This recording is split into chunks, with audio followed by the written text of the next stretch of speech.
We were told when you pray, enter into the inner chamber and close the door. And pray to the Father in secret. And the Father who sees you in secret will reward you openly. Enter into that inner chamber and close the door. The first step, which means letting go of all the outer appearances. Letting go of the fears and the doubts. Letting go of the people. Just letting it all go. You have a very important appointment that only you can keep. And you can't keep it if you bring everything or everyone in with you. Come into that secret place where only you can go. That place that is the reality of your being. It's yours. No one can desecrate it. No one can take it away from you. You can't lose it, even if you deny it. Even if you ignore it, it's there. It's you. So feel easy about it. You're just coming unto yourself. Coming into the awareness of oneness. And by now we know what we mean when we say pray to the Father. Prayer is knowing truth. It's remembering your oneness in the infinite. It's knowing not I have life, but I am light. Not just I have understanding, but I am understanding. And I am love. Know that for yourself. Know that you are the creative process that is unfolding uniquely where you are as you. Accept it. Just feel one presence. Active, unfolding, pure love. Love that knows only love. Love that is the creative harmony of the whole universe. Identify as it right now, right where you are, right at the center of your being.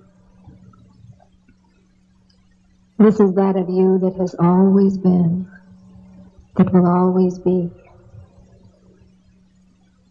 And every time you feel dissatisfied, it's because in a way you are listening to this activity. You are remembering that you are more, that you can do more, that you can let more express through you. This is being receptive to the inner voice. So let go more of the lesser that you may know the greater.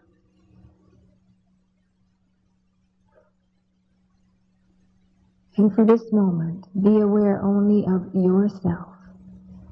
One presence that you call God, or divine mind, or infinite love, or the universe, whatever you call it.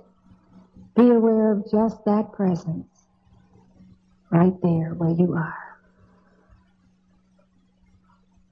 No one else, nothing else. Just this one activity.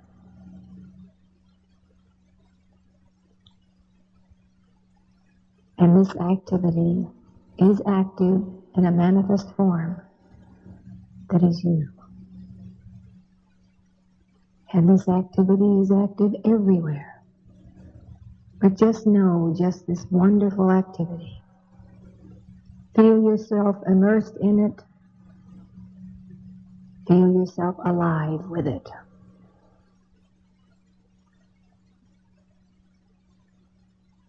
All right now. Let the other people come into your world. But now they're not people, remember. They're the same activity. Who would you pray for? Is there someone you love? Someone for whom you would know the truth?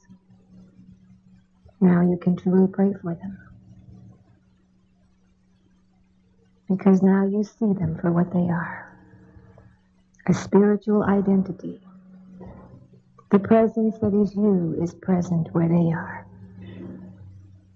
The life that is living you is living them. The love that creates you is creating them. So release each one to their own secret place. Release each one to their own identity. And whenever you think of them, don't think in terms of any limitation, even if they accept a limitation. That's their privilege. Your responsibility now is to remember, I am a spiritual being. You are a spiritual being.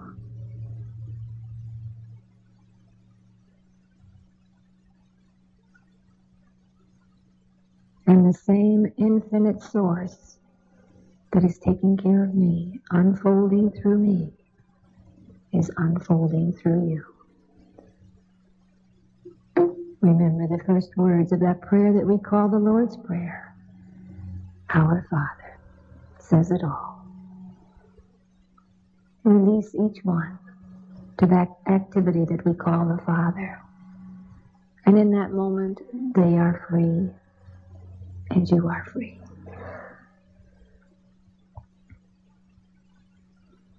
Come often to this secret place, to this quiet place.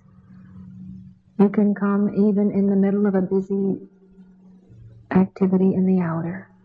It takes just a split second to remember, God is, I am. And then just let it radiate.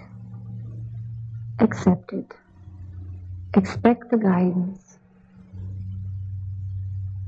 And just go forth and know you are free. Free in the freedom of spirit.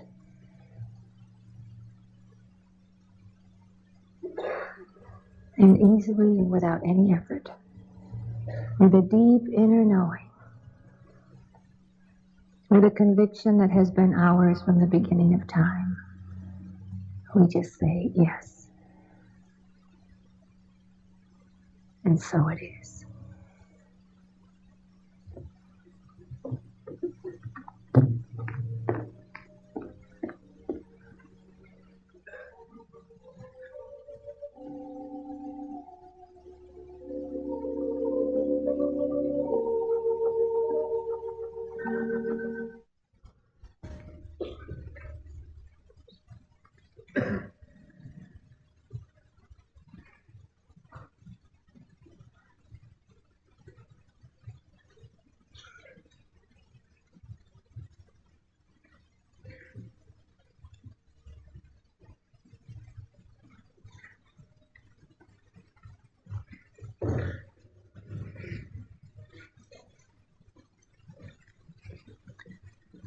We've been talking about the new science of prayer.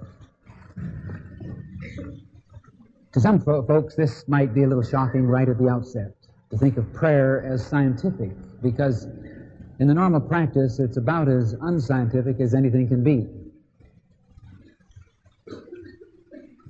We have stressed the idea that prayer is not a matter of conditioning God to our needs, but conditioning our lives with the awareness of God. We have stressed that in prayer we are not seeking to pray to God about things, but rather to deal with things from the consciousness of God. We've stressed the idea that though many persons talk about the practice of the presence of God, yet because of the attitude that they hold in mind and the way in which they are working, they are actually practicing the absence of God. Because they're beginning with the idea that God is someone, something outside, And the goal is to reach across the separation, to contact God, to get His attention, and to bring Him down into our experience. As a matter of fact, it's probably true that most persons think that they start praying when they say, now I'm going to say my prayers. Almost as if, now get ready, God, because here I come. And then out of this, there is a tendency to feel that somehow God is going to wake up like a sleeping giant and get on the job and begin to work for you to take care of your needs. And as we have said time and time again, it's so important that we turn this whole process around. We're not trying to awaken God, because as the Scriptures say, behold, He neither slumbers nor sleeps. But we are trying to awaken the sleeping awareness of our own God self, so that, startling as it seems at first, when we first talk about this idea of the science of prayer, prayer is not really for God at all. As I say often, God doesn't need your prayers. He gets along very well without them. And of course, in that, we're implying an anthropomorphic God, which, of course, we don't really accept. We're trying to impress the idea that prayer is not a means of reaching God, reaching for God, getting God to do something for you. I say it, and I will say it again, that there's no point ever in trying to get God to do anything for you, because He's already done all that He can ever do. He has endowed you with the allness of the infinite process. It's all the potential that is within you. You can never lose it. You may lose awareness of it, and if you do, then the need is to quicken that awareness. That's the purpose of prayer, to wake up. Awake, thou that sleepest, that Christ may shine upon you. It's something you're doing to and within yourself to become aware of this infinite process. Remember, we talked about the divine mind milieu and the fact that we live in mind, in infinite mind, and that it is not a matter of trying to reach for infinite mind. The thought that prayer gets us into divine mind, and we talk about going to divine mind, dealing with divine mind, praying that divine mind will do something for us. There's no way you can get into divine mind. No way. Because there's no way you can get out of divine mind. You see? That's important. These are simple little things, but we need to impress our consciousness with them constantly. That we're not seeking to reach divine mind, to get something from divine mind, to expand our thoughts so that we can thus get into divine mind for some reason or other. You are an expression of the infinite process. You live and move and have your being in divine mind, which is all-encompassing. You can't get out of it, though you may need to expand your awareness of it. And that's what your prayer process is about. So every tendency, and there are a lot of them because of our background of prayer instruction, every tendency to reach for God or to reach out in some way in prayer, we must take a look at carefully and say, now wait a minute here. I am praying amiss. I am praying mechanically. I am praying to some mechanical process, and I need to know that I have built in within me the fullness of the Godhead bodily, as the Scriptures put it. It's all within me. It's my divine potential. Therefore, be still and know that I am God. And some people say, oh, that's terrible. That's sacrilegious to say you're God. I've had many people tell me that, and many people write letters to me and say, I think that's simply awful when you say that you are God. That isn't what I say, and it isn't what I imply. We're not talking about the idea that I'm all of God. But if God is all, not part, God is all, omnipresent, omniscient, then am I outside somewhere? If God is all, I must be in that allness, right? And the need is to understand myself at the point of allness. To know, as I say often, that I am an eachness within the allness that is God. I exist, and I exist in this infinite process, which is God mind. You see. We have perhaps approached some of the ideas of prayer somewhat iconoclastically, and I have been told that sometimes I barge into some of the traditional ideals like a bull in a china shop. That's all right. I think it's important that we shock ourselves a little bit, because it's very hard to change some of our old preconceived notions, some of the things that we have carried with us through all of our life.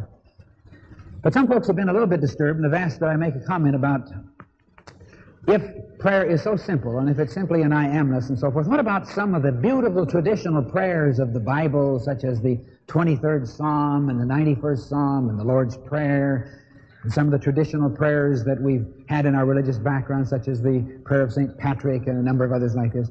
What of all of these? All right. Now again, let's be willing to shock ourselves a little bit. None of these prayers have any special power to reach into the infinite mind and push the right button and say, this is Jones speaking and he has the right authority. No prayer of itself, thinking in terms of a prayer, a set of words, has any special relationship to infinite mind. There's no secret talisman. There's no special word. Because the great master teacher or any book or any course of study gives you a particular set of words. This in no way gives it any special access into infinite mind. Now, what are all these beautiful prayers? I love the 23rd Psalm, too. The Lord is my shepherd, I shall not want. I love those words. Or the 91st Psalm, he that dwelleth in the secret place of the Most High shall abide under the shadow of the Almighty. Beautiful realizations. And I love a lot of others. I love the simple little prayer of faith that I learned as a little child, and I'll probably never forget it. And they always say that in one's greatest crisis, he probably reaches out with the prayer that he first learned at his mother's knee, and the little prayer was the prayer of faith by Hannah More Cohouse. God is my help in every need. God does my every hunger feed. God walks beside me, guides my way through every moment of the day. It's a beautiful realization. It's very childlike and so forth, but it's beautiful. Now, I believe these realizations are fine, but we must understand that they are poems, that they're beautiful experiences of reverie, they are spiritual musings, and they become vital and valuable to us as long as they have the power to uplift us, and only to the extent that we're uplifted. But if we say them over and over by rote, if we say them because we think we should, or if we say them as a part of some sort of a ritual, then because we have not been uplifted by them, or related to them in any sense of upliftment, then they have no power. You can say the Lord's Prayer 100 times over, and it's not going to make any difference in your life unless you deal with it in a very spiritually oriented way. In other words, know what the words mean. Whatever the prayer is, the Lord's Prayer, 91st Psalm, any of the prayers that you use, know what they mean, and then mean what they imply when you say them. And then they will have an inspirational value to you, you see. So we in no way mean that when we're talking in a very simple sense about prayer that you should simply eliminate all these beautiful poetic reveries that are so much a part of our religious experience. Of course not. I think it's even as background music can be very helpful to a person and to release his creativity when he works. If he has the right beautiful, if he loves symphony music, some beautiful symphony in the background. If he loves rock and roll, that's in the background, and somehow it tends to get him into a better consciousness through which he can release his creative flow. This can be very helpful. So that any kind of word of prayer, whether it's the 91st Psalm or the Lord's Prayer or the Jewish Shema, Hear, O Israel, the Lord our God is one. Any of these can be extremely helpful if we mean what they say, and if we mean what they imply when we say them, if we mean it in our own consciousness. Now actually, even such a beautiful realization as the Hear, O Israel, the Lord our God is one, of itself has no power. But it can have tremendous power to lift us and expand our awareness if it leads us to a sense of oneness. But we must experience the oneness. And if we do experience that oneness while we repeat the prayer, and the chances are very likely we're already home, as it were, and we have no further need of prayer. Because that's what prayer is about, to get a realization of oneness. Not to go through the motions, not to say a lot of words. Now, I know that this is something that many of us drag our feet on a little bit because we have kind of emotional ties to some of these beautiful things that are part of our religious background. So don't worry about them. Let them go. The main thing is that we try to get a few fundamental insights that are going to help us to be a little more scientific a little more orderly, a little more positive in our prayer realization. Now the question naturally comes up, and we're going to deal with that today. If it is true that prayer is not a matter of trying to reach God, but simply to be still and know our oneness, if the goal is not to pray to God, but to pray from the consciousness of God, all right, this is fine. But then, what about praying for other people? What about those times when you really want to help someone to change his life when he has some very difficult experience? Well, my first response to that is, why do you want to change him? This is really a very unproductive approach in life. Not that we're implying that you can't change people, because people can change. Everyone has within him the potential for growth. But change is a process from within out. You can't change him by your prayer. And that may be a little bit paradoxical in terms of our theme today, how to pray for others. But let's think about that for a moment. You can't change him. He can only change by expanding his awareness and releasing his potential. It's a process from within out. But if you are very much concerned with his need to change, if you are disturbed about him, if you are worried about him, if you're just upset, if you say to yourself or to someone else, oh, I'm just frantic. He's so troubled. He's doing so many things that are so terrible, and it's going to ruin his life, and what of his family, and he doesn't know what he's doing, and so forth. I want to help him. Oh, worra. Then, the problem, as far as you're concerned, is not in him. It is in you. So one has to decide, and it's a very challenging decision. But we have to know that we have that prerogative. We have the power of that decision. You always have a choice, as we say. You must decide, are you going to be a part of his problem, or are you going to be a part of the solution? And if you're worried about him, if you're concerned about him, if you're troubled about him, if you're anxious about him, if you're just frantic over the things that you see in him, then you are a part of his problem. That's hard to take. And I'm sure that some of us may feel, uh-oh, not for me. You know, like they said of Jesus, many turned and walked away and followed him no more. Because, as the little woman said when the preacher was preaching about sin and about evil and about the devil and about all the corruption of society, and then finally he began to preach about the evils of smoking. Well, she was a good smoker. She's there now. He's gone preaching and gone to meddling. And sometimes when these things come that close to home, when we have deep feelings and concern about someone, it's hard to accept the fact that my deep feelings of concern are a part of his problem. Well, we could get into that on many levels, all the way from child psychology to others, but it's certainly true that anyone that you're very close to, you actually become a disruptive influence in his or her life if you allow yourself to continue to harbor feelings of anxiety and concern for that one. Now, how can we say that? Well, it's very simple, really. It's not easy to accept because we're so emotionally involved in it, but it's very simple because, as we say, we all live in infinite mind. I do, you do, the person you're concerned about does. We all live in this same mind process, so there's really no separation in spiritual consciousness. And the thoughts you have about another person have an influence. There's this mutuality of influence in the power of thought always. You can sense, maybe not always so consciously unless you have a highly developed ESP power, but you can sense things people are thinking. You can sense whether you're loved or rejected. You sense this. You can sense between two people who are very close the mutuality of love, or you can sense a kind of a breakdown in that love. We sense those things. As a matter of fact, a great deal of study has been done in the power of prayer on plants and thought on plants and so forth, so that even plants respond to the thoughts of people. So certainly people respond to the thoughts of people, right? So if you are thinking about someone you love, what are you thinking? You may be thinking, I want to help him, and that's constructive. Fine. But why do you want to help him?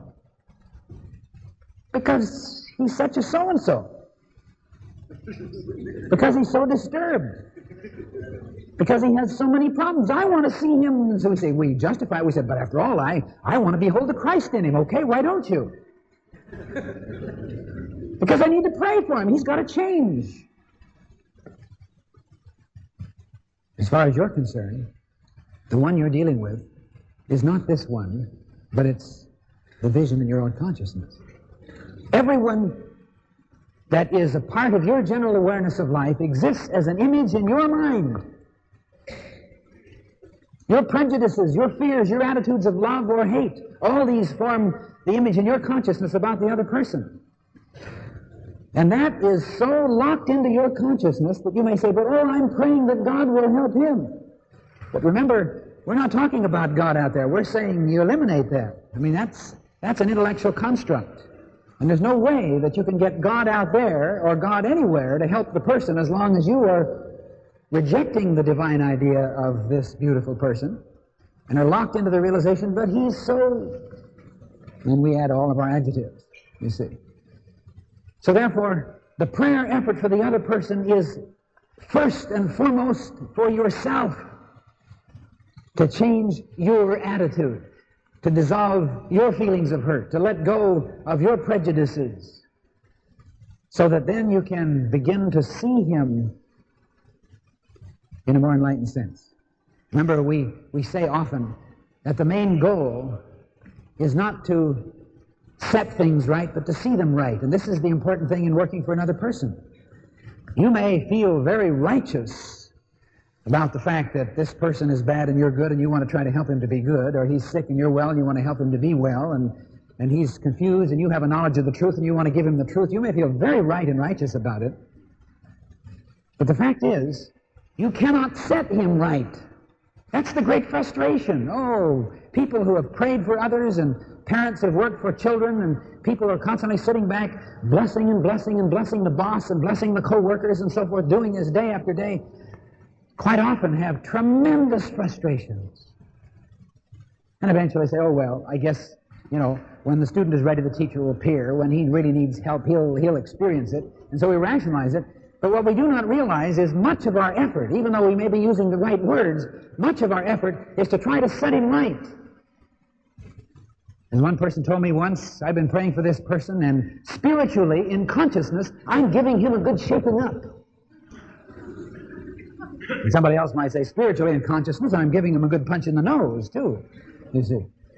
You cannot help another person in prayer unless you, first of all, release from your own consciousness the very things that cause you to be disturbed by which you decide to pray about him in the first place. That's the paradox of it all. So that the goal really in prayer, you see, if you love someone or if you hate someone, if you have a relationship, a feeling, an attitude for someone, whether you know it or not, back to lesson 3, you've got a handful of nuts in a glass bottle. Now what are you going to do about it? I'm going to make this my prayer project. And so I sit here and I pray and I pray and I pray and I pray and I treat and I bless and I affirm and I get everybody else to pray. And all you do is enshrine the glass bottle. You have a prayer project, of course, it's going to last all your life. But what you are doing is vicariously experiencing in your own consciousness the hurt, the pain, the suffering, all the things that you assume you're trying to pray out of the other person. Remember, the essence of that lesson 3 was let go. Let go. Let go. So anytime you're concerned about someone, and it's right and righteous, and some people say it's the Christian thing to do, or it's the religious thing to do, to be concerned, to have a desire to help. Of course it is. It's human to be concerned. But it is not very wise to continue to harbor that concern without doing something about it. And the only way you can do something about it is to dissolve it yourself. If I put my hand on a hot stove, I get burned, right? It's human to be burned when my hand is on the stove. But it's wise to pull it away, right? And once I've learned that lesson, the chances are very likely that by reflex action, when I begin to sense a kind of a burning, I will pull my hand away. Now that may seem to be a very inapt illustration, but let's just think about it. When you feel yourself concerned or anxious about anyone, about the world in general, about the economy, about your boss, your co-workers, your husband, your wife, your next-door neighbor, the man on the street, someone you see on the subway, when you feel this anxious concern, Whether it's fearfully and bitterly and hatefully, or whether it is lovingly and out of a sincere desire to help someone you love, the moment you feel that concern, you're feeling heat. It is human to be concerned. It is wise to let go. And that's a hard lesson, because we want to take hold of it. We want to pick the child up and hug him, and there's nothing wrong with that. But in prayer, you see, you can't hug the child to your breast in prayer. The goal in praying for the other is to progressively, consistently let go, let go, let go, let go, let go. Until finally, in consciousness, the concern is dissolved. And it's all done. You say, but what have I done? I've simply blocked it out of my mind. But you see, there's more to it than that. Again, remember that we all live in mind, in infinite mind. And the person that you love lives in mind as you do, and there is a relationship, and there's a response.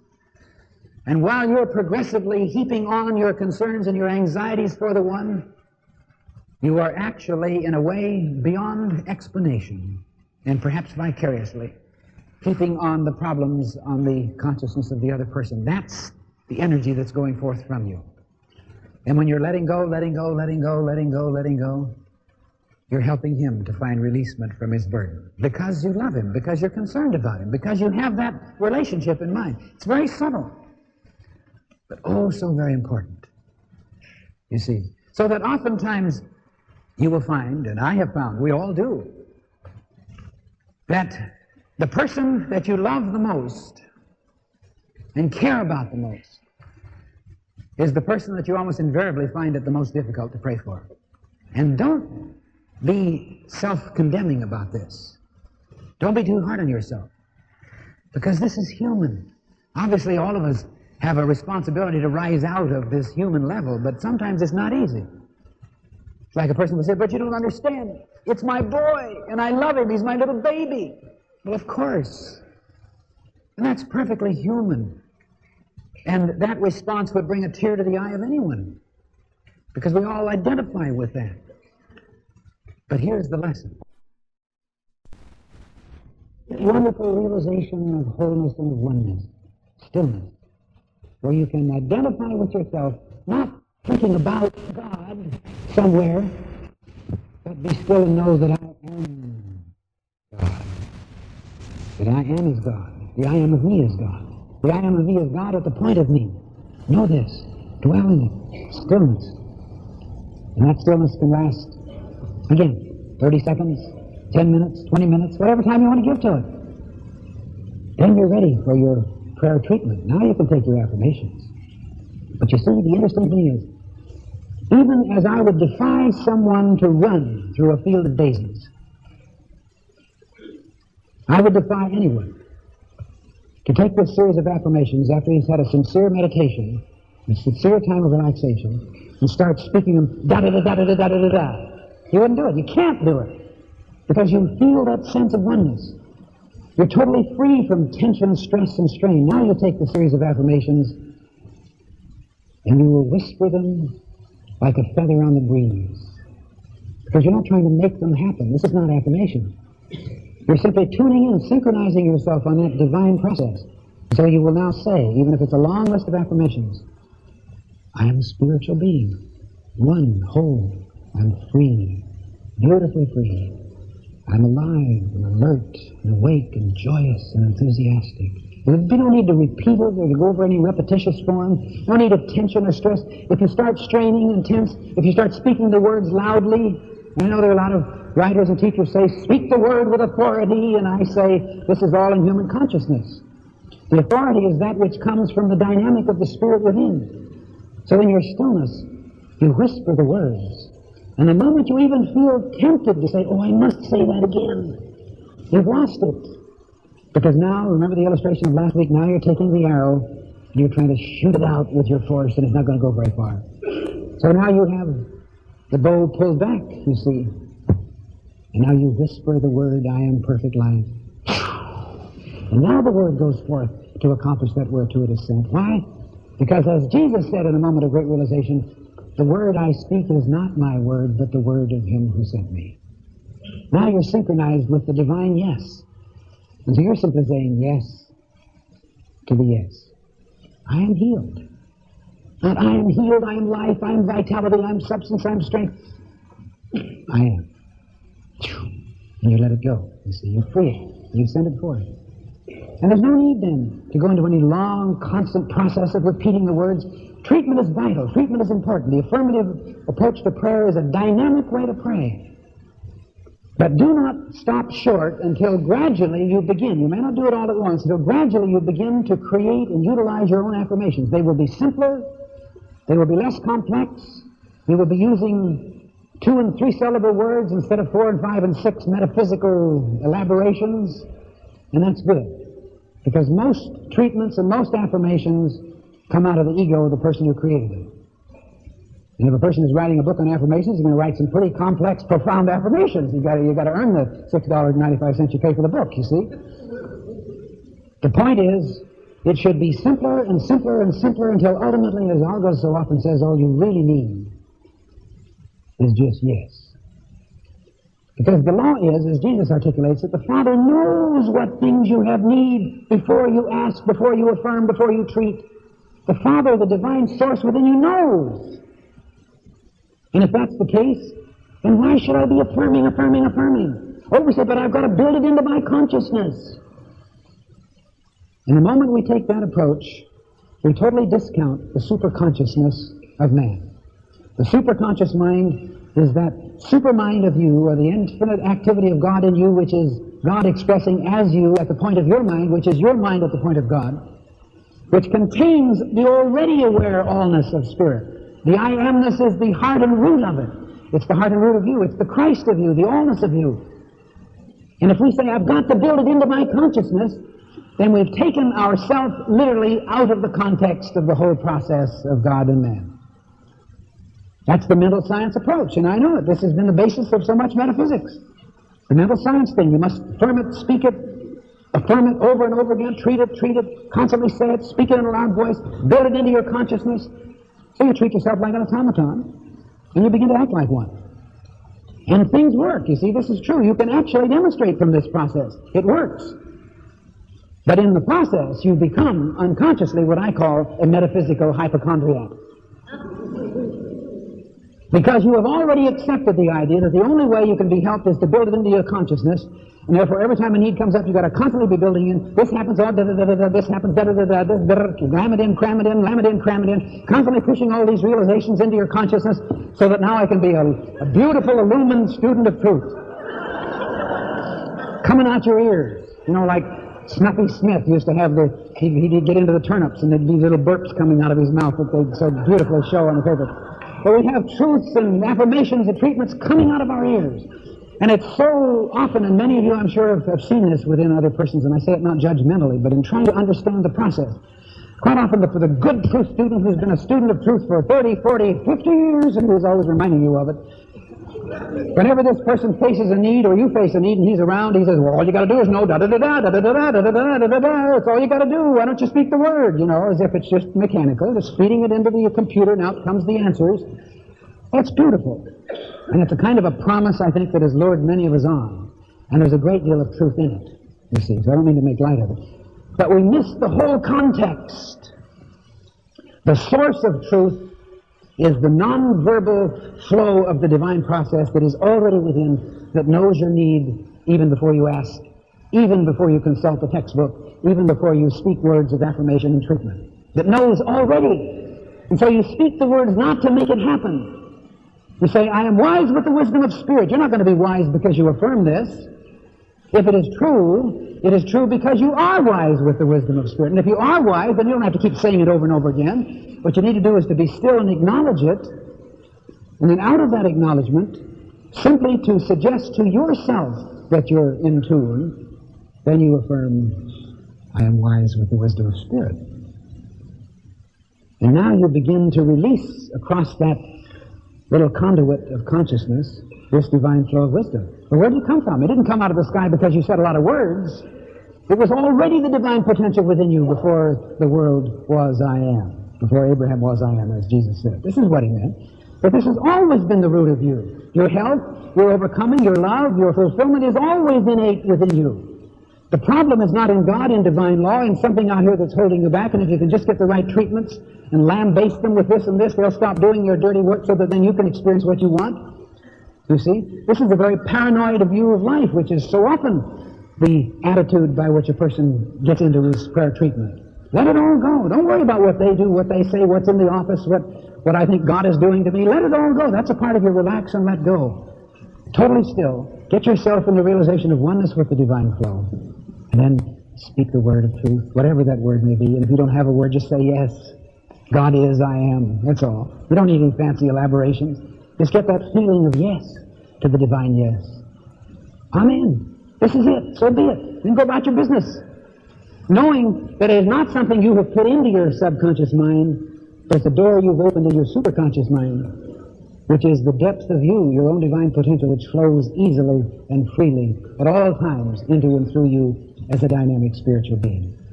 Obviously, this is an approach to prayer which may be a little new, maybe a little shocking, especially to one who has had no background in metaphysics, and maybe especially if you have had. Because in either case, I hope that I'm not just simply dealing with the same old attitudes, because I feel that there's something more that is needed. And the more is a greater awareness of our own divine self. This is the thing. This is why I find it very helpful to deal with Jesus as a teacher. Some ask me quite often, why do you always refer to Jesus? And obviously this is a person who's dealing with truth in a sort of a non-theological sense.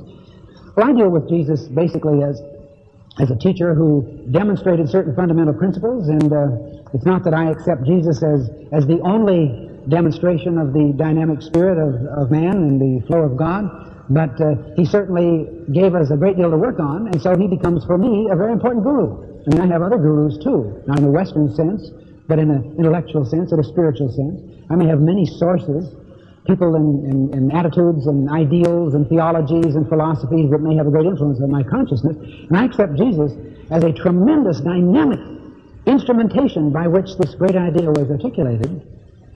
But the important thing is, we must experience the flow of the God activity within ourselves, which is the Christ in you, or the God self of you. Not to try to get the universe or life or God or some metaphysical system to do something for us, but to know that it's already done, that you have built into you this divine flow. The need is to let go, get your awareness of oneness with that divine flow, that oneness with the infinite process, which is the heart and root of you, and then simply whisper your yesness. So the part of our affirmation, part of our treatment or our prayer, that usually has been almost the total thing, is really the simplest and the briefest. It's the preparation. We go into so many things without preparation. It's the preparation for prayer. It's not a case of I have a cold, so therefore here it is. I'm a child of God and I cannot be sick. I will not have a cold. Da-da-da-da-da-da. Put it down, go back again, off and you're about your business. Just like taking the aspirin out of the medicine closet, or going to the pharmacist to get a prescription or whatever, you see. I mean, that is to oversimplify and to place a great deal of emphasis on one part which is not the whole part. You're a whole creature. You're not just an automaton that responds to metaphysical treatments. You're a whole spiritual being. And as a whole spiritual being, you need to work from the standpoint of your wholeness. As I say, first of all, take time to analyze yourself and to go through a sort of mental exercise to come to grips with why you're thinking as you are, and come out of this with a series of affirmative realizations that you can use if you want to. Then take time to let go, realize that you're not your body, you're not your emotions, you're not your mind, but the you that is greater than all of this has the power to control your body, to control your emotions, to control your mind. So you let go of this sense of acting as a body, acting as an emotional creature, and you begin to identify yourself at a higher level, and begin then to center your thought into that of you which is more than the physical, which is more than problems, and get that sense of I amness of you. And then out of this, you can whisper your words of truth, which now become a very small part, a very important part, because they're really saying yes. You never really accomplish anything in life until you say yes. Someone may want to give you $1 million, but you have to say yes in some way, shape, or form. So there is that yesness part of the prayer, which is vitally important, but it doesn't have to be belabored. We begin to de-emphasize this tremendous liturgy of affirmations to the time when we simply take the moment in that time of stillness and I amness to just say yes to the divine flow. I am God's perfect child. Amen. That's it. So affirmation and treatment then becomes increasingly simpler and simpler and simpler. until ultimately it's almost a matter of taking a breath. One with God. God is, I am. Inhale, exhale. God is, I am. Amen. That's all. That simple. It should be that simple, ultimately. We have to go a long way, of course, to work through all of the limitations and the complexes of human consciousness. But let's be sure we know where we're going. That we're not simply going to fill our mind with a whole glutted experience of affirmative treatments, but we're going to let them all go. Let it all go. As a matter of fact, sometimes it's good to let go all the truth we've ever known.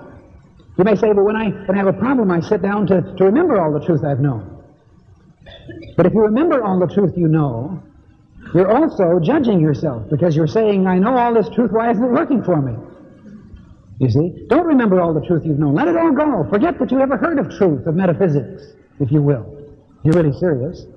Because if the truth had any validity at all, it dealt with something that is already within you, not something that it can put in you, with a divine potential of you. So you get still, you let it all go. Don't remember how long you've been studying truth and all the teachers you've had and all the things you've read in the books. Let all that go. Even as an artist sitting down to paint at the easel or to compose at the organ must forget all about the principles of art and color and sound and music and chord progressions and so forth. Let all that go. Because if he's done his homework, all that is going to be an influence to keep him in the right flow. But now if he's going to be a creative artist, his artistry takes over where the teacher left off, where the book left off, where the concepts left off.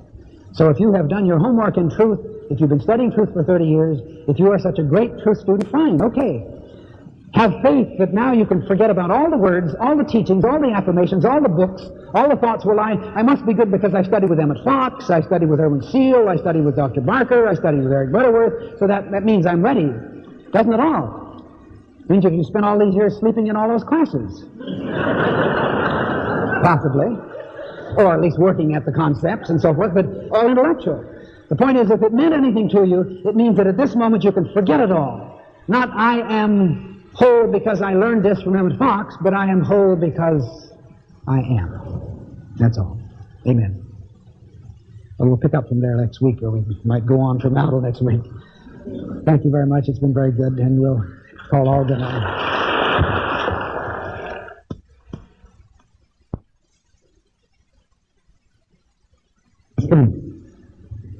You see? If I be lifted up, will draw all men unto me, Jesus said. If I get lifted up, if I get a sense of vitality, a sense of strength, sense of peace, sense of confidence, a sense of discipline, then that person for whom I'm praying is going to experience this in ways beyond knowing. But that's the way consciousness works. But we always have the key to test ourselves. If we're disturbed, if we're anxious, we're not really letting go. We're still holding onto the bottle. And again, as we said a few weeks ago, I'm sure many of us have battles that we've been carrying all our lives. And we need to get to work letting them go. Letting them go, letting them go. Now, you see, the interesting thing is people say, well, what is the difference then between praying for yourself and praying for another? So it's rather significant that we set aside a special time here to talk about how to pray for others. One of the reasons we do this is because in consciousness we've made a big difference, made a big distinction. We think it's something entirely different. It's not at all. It's not at all.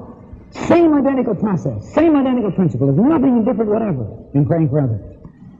You know, we talk often about our physical body, praying for healing, and we try to know that the body is not me, that I have my body, and the me that has a body transcends the body and has the power to control the body. So when I pray for myself, in a very real sense, I'm praying for another, just as I'm praying for my body. So again, the need is to heal my concern. If I'm anxious about my body, anxious about my heart, anxious about my physical condition, then I'm dissipating the power of prayer. And I have to let go, let go. Now you might say, but this person I'm praying for is far away. He lives in a far part of the world. He lives in Las Vegas. There's no time or space involved at all. There's no time, either in the transference of thought or in the protection of prayer. The presence is present, not absent.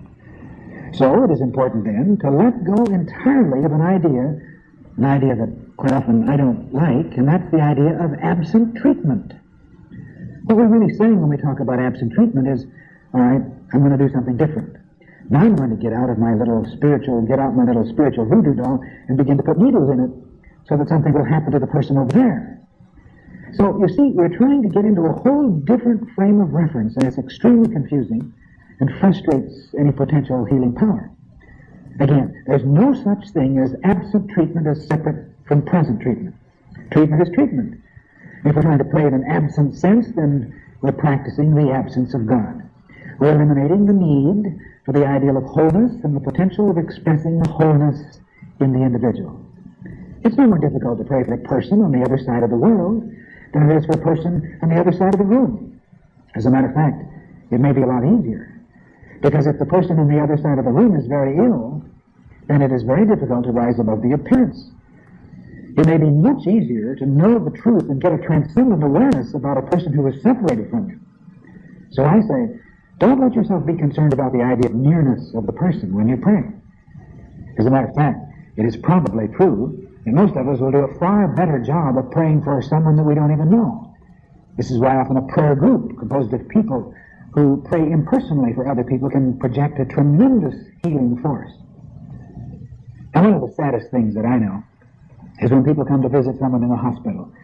They come to visit in troops, and they come and they talk and gab and stand around and wring their hands and say all sorts of well-meaning but terribly negative things, such as, oh, you poor, poor dear. Oh, it's a terrible, terrible thing that you're experiencing here. And isn't it awful how Joe looks? They may whisper behind their hand. This type of visitation certainly is not in the best interest of the patient. So I say, if you're going to say something at all to a person you're visiting in a hospital, say something that will help him. Not because it's the religious or the Christian thing to do, but because you really want to be a help to him. Of course, go and see the person and comfort him. But be as brief as possible and then leave the room. If you really want to help, get out of there. Go somewhere else. Go down to your car. Go home. And then resolve the thing in your consciousness. Relieve your concern. Become established in peace. And then you can begin to speak the word of truth. And that word of truth will go forth with tremendous power if it goes forth unclouded by your anxiety and your concern. The important thing is the work you do on yourself.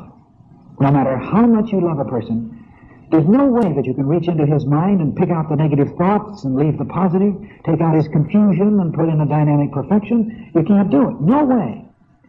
All you can do is to get out of your consciousness your feelings of resentment and fear and prejudice and concern for his well-being. Erase all that, as well as your feelings of anxiety about the person, and get yourself in tune, and feel that sense of oneness within yourself. And when you have yourself centered in the oneness of the infinite, then of course, if you want to, send forth your affirmation, your treatment. But the affirmation is not something that you're throwing out there toward him like little darts. These words will go forth easily on the wings of love, out of the realization of oneness and wholeness.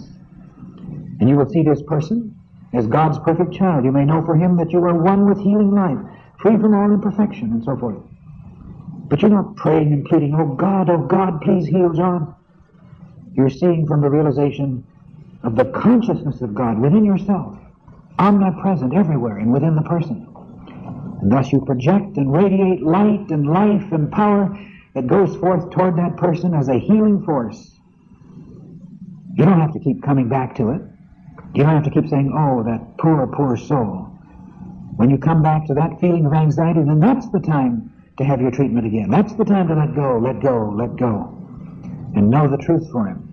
Mostly to get yourself out of your consciousness of anxiety and concern. Another thing that needs to be dealt with is the matter of group prayer. Now, I don't deny that in any group gathering where there's a united consciousness that there can be tremendous spiritual power. There's potential for great power in a gathering of this kind right here today. However, in an average group of people composed of individuals in many states of consciousness, you will have a great deal of diversity. You'll have a great deal of negativity. And just suppose in such a gathering I were to say, now, I would like us all to pray together for Mary Jones. Now, let's suppose that most of you know who Mary Jones is. And you may find yourself thinking, oh my, I wonder what's the matter with Mary Jones. Isn't it terrible? Must be something awful or he wouldn't ask us to pray. And of course all of this is the projection of a great deal of negation. And if we pray in that consciousness, if the group pulls itself together in that awareness, then it simply adds to the trouble. And if there are more people on the side of the trouble than there are on the side of the solution, then the process obviously will be negative. and it will break down in terms of any spiritual power, and as a matter of fact, may project to that person a sense of negativity. This is why I always shudder just a little bit, if I can confess, that the president or some world leader says, today we're going to have a great day of prayer when we're all going to join together and pray for peace. Or we're going to pray that our boys will come home safely from the war, or we're going to pray that the plane that was hijacked will be released. Because you see, there's always a little something, and perhaps a great deal of it, among the average person. Oh me, isn't it terrible? Isn't it terrible? Because there's so many different ways of prayer. Most of them are negative. Most of them begin out of a sense of trouble. Terrible, terrible, terrible. Oh God, oh God, oh God, please. Then there are the words of prayer. Da-da-da-da, da-da-da-da, da-da-da-da, amen. And then, well, I hope it works. Oh God, I hope it works. And in most cases, as I say, even for ourselves, we should admit it, that it's better not to pray at all than to pray out of anxious concern, because you're simply projecting that anxiety, projecting confusion, and adding to the problem. Now, let's get back again to the realization. Does this mean that groups should never pray together? No. Where two or three are gathered together in my name, there am I in the midst. This is a very vital realization. But when he's talking about gathering together in his name, he doesn't mean in Jesus' name, because that lends to a lot of confusion. In the name of the consciousness, the dynamic that I have realized in this nature, in this awareness, then if you come together in the consciousness of unity, in the consciousness of, as he said, I and the Father are one, in this oneness, wholeness realization, then there, this dynamic process and power will be in your midst.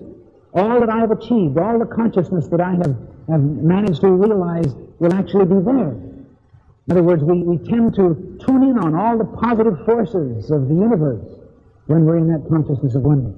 And the more there are, if there is a beautifully well-orchestrated, conducted process where people come together in that realization, there's great power. Of course. There's great power in this group. And I would like us to have a little practice on that right now. We're going to pray for another.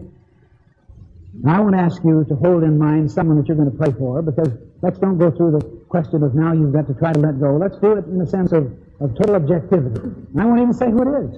It's a very real person, but I won't say who it is, because after all, in consciousness and divine mind, it is known. So you can simply join me in becoming a part of a pool of oneness, and then allow me as the leader to project this consciousness to that one. And I expect a tremendous result if you'll join with me, and if you keep that sense of objectivity and that sense of wholeness. Okay? Now, let's just get still for a moment. In order to do this, obviously, first of all, you must let go of your curiosity, who it is. You must let go of the identification that might come in thinking, oh, but I wish they'd just pray about a loved one of mine. The very fact that even now, in preparing for this moment, we let go of that consciousness of concern for your others is going to be a prayer for that one.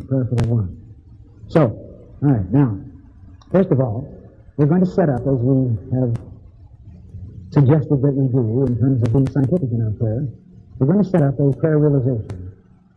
We've suggested ways in which you can formulate your own treatment and your own affirmation of truth out of your own personal need. And we've talked about the alibis, and the oughtness, and the isness. But for a moment now, let's just say that we're going to decide in advance that the realization that we're going to hold for this one is a realization that has been very helpful to many persons. It is just this. God's law of adjustment regulates all the affairs of your life, and all things are in divine order. Now, just imagine that we're writing it down on a piece of paper and lay it beside us now as a part of the process when we get to it. God's law of adjustment regulates all the affairs of your life, and all things are in divine order. Now let's just lay it aside. Now, enter into the inner chamber and close the door. So we're going to let go. Just let go. Forget about it. Don't even allow it to enter your mind now that you're praying about someone. You're trying to develop in your consciousness a readiness to be a channel for prayer power. And just let go. Together we let go.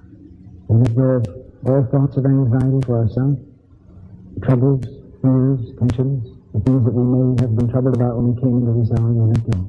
Just get the feeling of let go, let go, let go.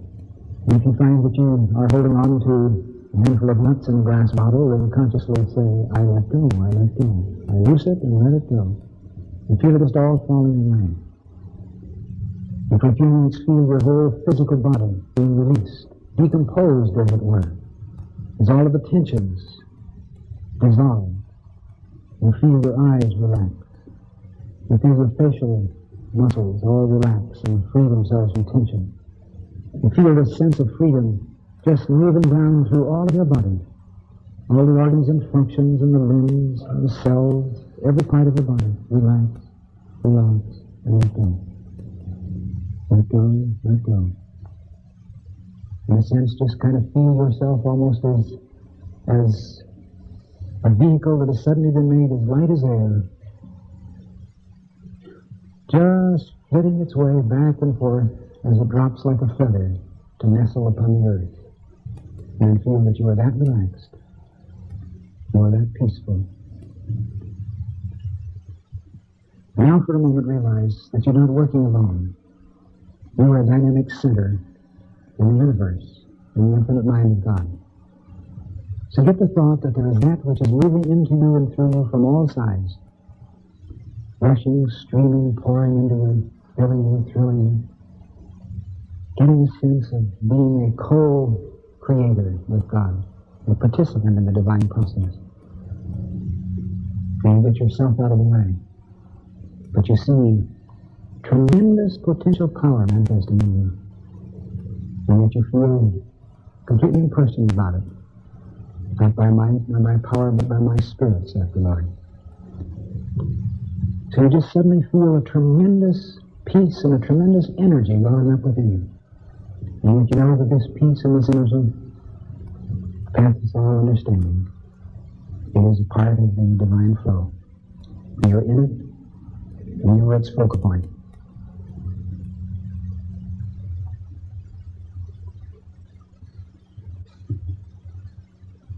And now we're ready. So we take our affirmation. First of all, we just say it simply, quietly within ourselves, not projecting it anywhere, just synchronizing ourselves with its truth. God's law of adjustment regulates all the affairs of my life, and all things are in divine order. I'm just going to whisper that for yourself.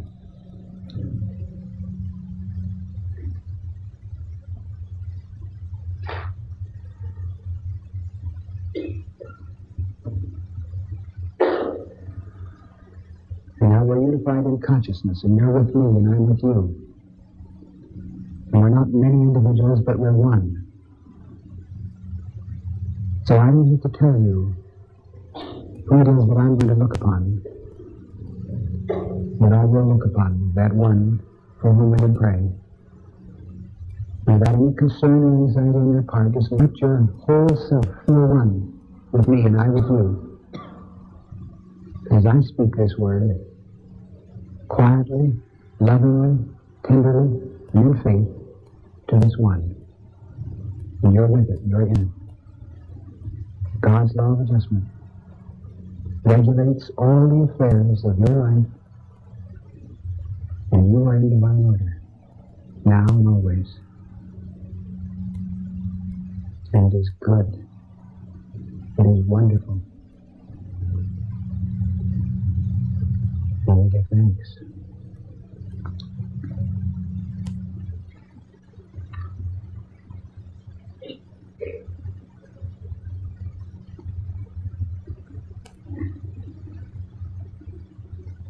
And so be it.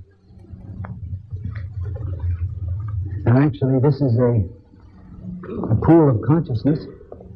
And it is true that nothing is ever lost in spirit, in time or space. And in a very real sense, anytime you feel a concern in your own life, an anxiety for yourself or someone else, you can return in consciousness to this. Just remember this moment. And let your thought identify with it and say yes to it. And you're caught up again in the pool of consciousness. Scientific. See, we're not dealing with caprice. We're not dealing with things that come and go. It's a realization. Levels of realization are levels that remain absolute, even though we may fluctuate from them. it's possible to come back to it again and pull up there and go and sit in that window again sometime. So try that during this week. If you find yourself concerned or anxious or troubled about someone, just take a moment now to get still, go through the process of relaxation and letting go if you will, but then feel yourself being drawn into this consciousness, this awareness, this stillness.